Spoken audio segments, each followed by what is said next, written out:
There are major developments tonight in our WUSA 9 series, DC Police Stop and Frisk, a story we broke first on the WUSA 9 mobile app. It is important reporting about how police patrol your neighborhood. Now, the WUSA 9 team believes in following up on stories that impact your community. And last night, the Special Assignment Unit exposed DC police not following a law requiring them to collect a lot of stop and frisk data.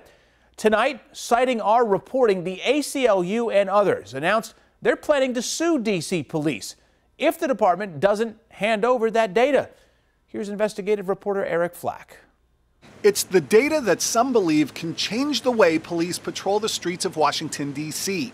Information that's crucial to ensure officers aren't unfairly and unconstitutionally profiling African Americans. But a WUSA 9 Special Assignment Unit investigation exposed critical stop and frisk data is not being collected the way the law requires here in the nation's capital. And now the ACLU, Black Lives Matter DC, and Stop Police Terror DC are threatening to sue the city over it. And I think it's really terrible that the residents in the District of Columbia are being kept in the dark about whether or not their police department is acting in a way that I think many residents would find and have found in other cities that they've seen it to be completely unacceptable.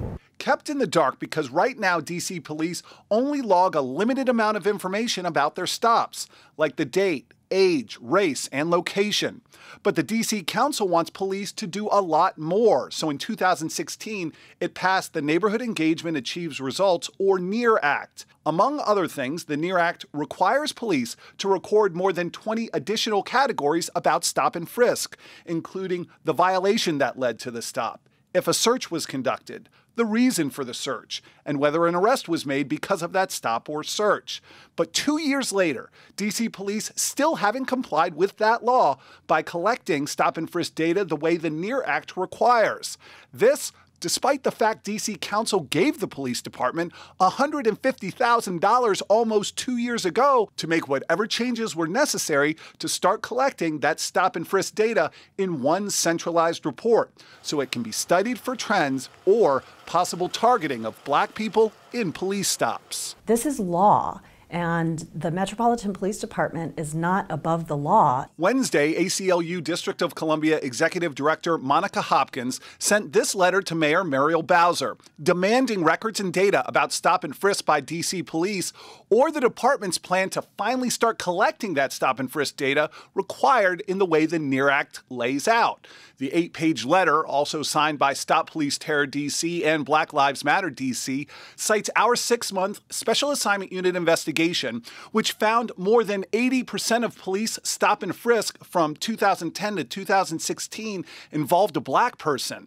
The letter to the mayor also highlighted responses from DC police included in our follow-up investigation from last night.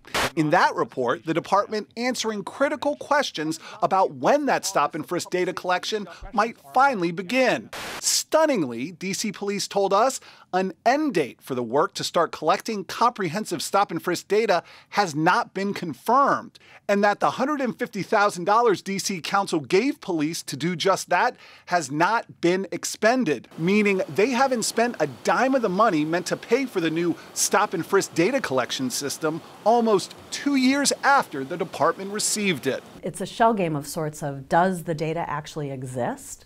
If it does, where is it? And why can't you just lift up those shells and allow us to sort of see what's going on? The ACLU's letter threatens legal action against DC police if the city can't produce evidence they are actively working on a system to collect that stop and frisk data. If filed, that lawsuit would be meant to court order the department to start collecting the stop and frisk data required by the NEAR Act law. What does it say to you that it's taken DC police 2 years to do this and it's still not done? Number one, they don't care. They don't think it's important. And I also think that they want to cover up how pervasive and how terrible their interactions with Black folks are. DC police would not agree to an interview with us about stop and frisk data collection required by the NEAR Act and why the department still isn't following that part of the law 2 years after it was passed. We did submit questions in writing to the department, which they responded to in an email. We have posted that entire exchange to our website. Eric Flack, WUSA 9. In that email, D.C. Police told us it continues to review available data and data collection processes to identify the best way forward in providing the data as required in the legislation. Mayor Bowser's office said the mayor has yet to actually review the letter and won't be able to comment until she does.